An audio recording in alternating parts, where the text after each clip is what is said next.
As polar ice is melting away, so is the stability of the planet.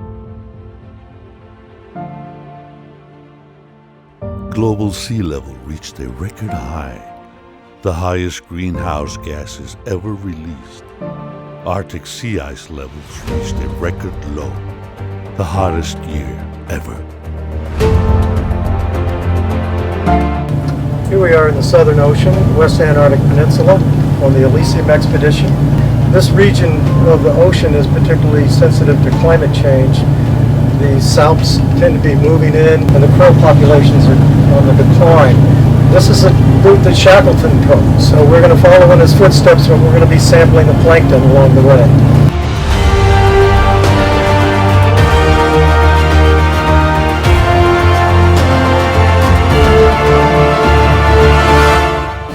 Michael has reached across borders and countries and all over the world, and the fact that we have everybody from, you know, 14 different countries on this boat right now, and we're going to the one place on Earth that's owned by no one. Different philosophy, we wanted different photographers, painters, sculptors, and filmmakers. We wanted a lot of different perspective on various issues. We want to work with them, and this becomes a really good momentum. And then to wrap that around the Shackleton journey, epic journey, it's incredible. It's a way to share knowledge, information, friendship.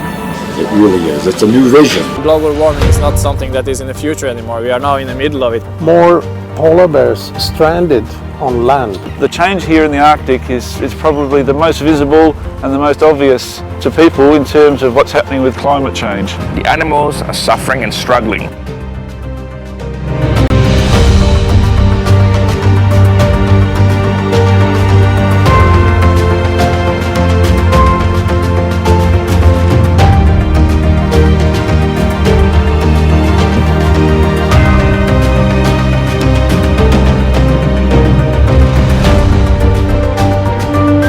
Pictures have power, the power to convince the unconvinced.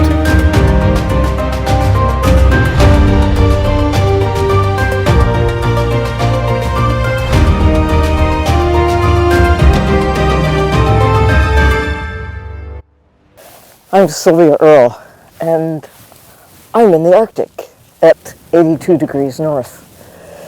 Well, we're not quite ready for tropical drinks and bikini bathing suits yet, but where I'm sitting right now, this is pack ice, what's left of it.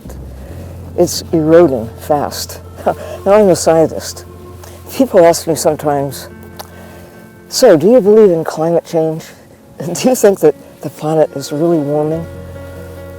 And I say, I don't believe or disbelieve. I just look at the evidence, and the evidence is all around me, right here, and anyone can see what I can see, what the walruses are experiencing, what the polar bears are experiencing, what the birds, what the creatures in the sea, under the sea, are experiencing as the planet truly warms at a rate that's unprecedented in all the history of humankind. And why? Well, we should look in the mirror for that answer. We are the agents of change. What we put into the atmosphere, excess carbon dioxide through the burning of fossil fuels, is warming the planet. And it's also causing the ocean to become more acidic. These are problems not just for the bears and the walruses, not just for the Arctic or for the other end of the planet in the Antarctic area. Ice is receding there too. The animals there are affected as well. But the thing is, we're all affected. The polar areas really shape the character of the planet. It's the planet's air conditioning system. The ocean underlies all of it. The ocean governs climate and weather. The ocean is the planet's great thermoregulator. In the polar areas, like right here, there's a magnified effect of the warming. And these areas, Antarctica and the Arctic, have a magnified impact on all the rest. Well, and here's the thing, we have an impact on these areas. It works both ways.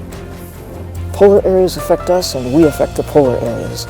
And what we can do right now, this window of time, the next 10 years, well, it's going to get warmer and warmer and warmer.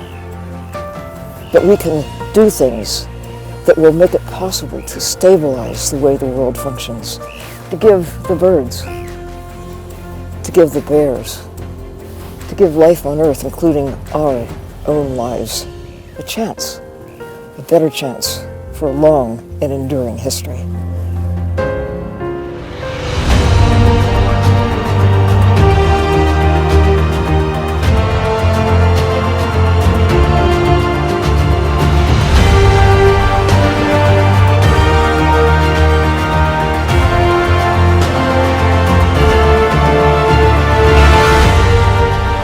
Everybody is basically governed by the oceans. Even our internal physiology is a saline situation that is inherited from the sea. We are of the sea. We know there are delicate areas that are beginning to degrade.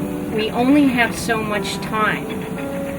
And now is the time, because you don't know how much longer you have. What I do in my life, how can I impact anything?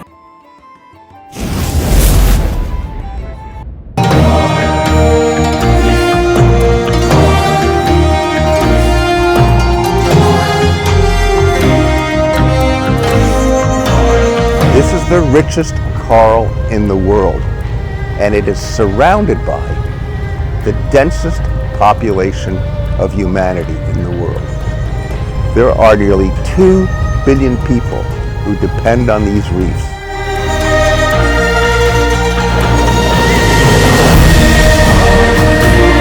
This part of the Coral Triangle, photographically, is about the most difficult place to shoot in the world. There is so much input, there is so much of it, and it takes the kind of collaboration that we have on Elysium to begin to really tell the tale. Collaboration is a megaphone for preservation.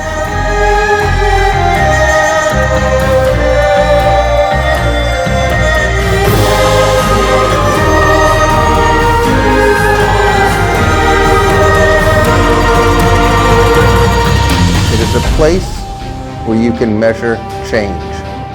And as our planet warms, this is the front line of change, right here. A coral reef is more than just an absolutely beautiful, stunning place, the jewel of nature.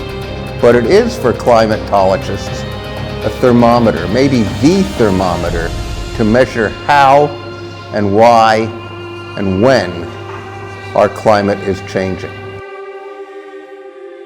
We are documenting a time and a place that will disappear from our planet very quickly.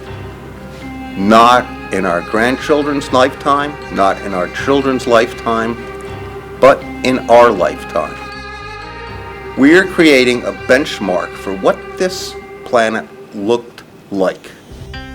The truth is that pictures have power to convince the unconvinced. They have the power to celebrate, they have the power to humiliate, they have the power to open people's eyes worldwide to the extraordinary complexity, beauty, and importance of the ocean.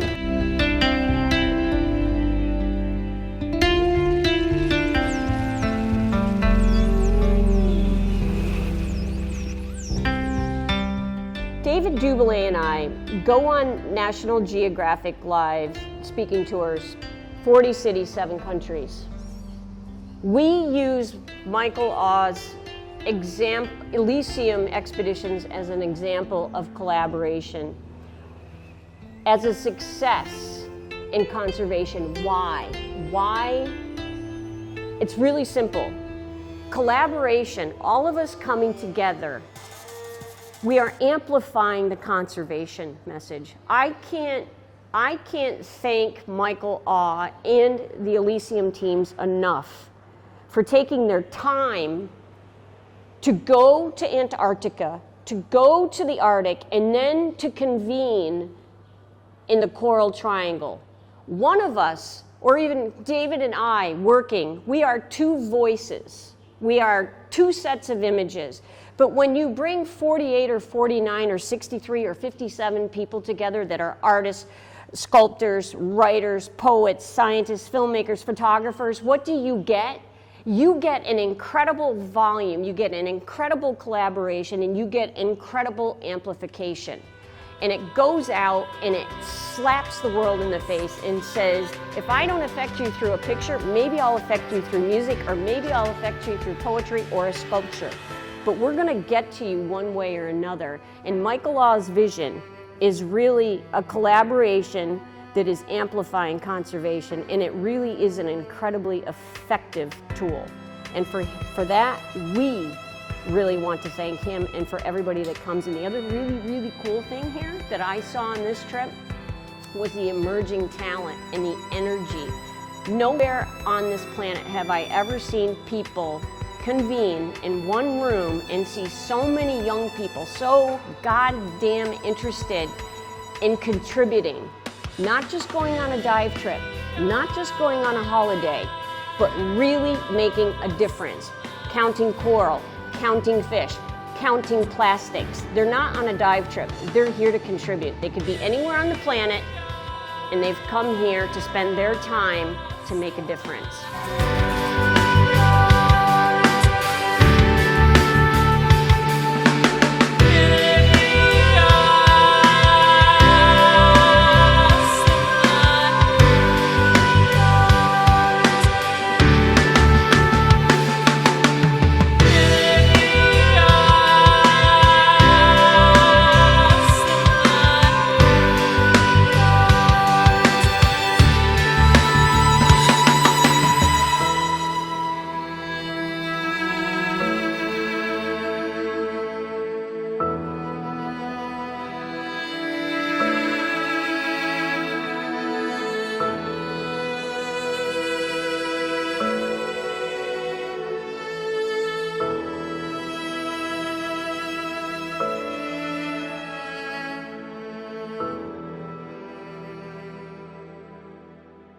Sooner or later, if the Arctic continues to warm up, you get larger and larger parts in the Arctic where it will be very hard for polar bears to be able to survive.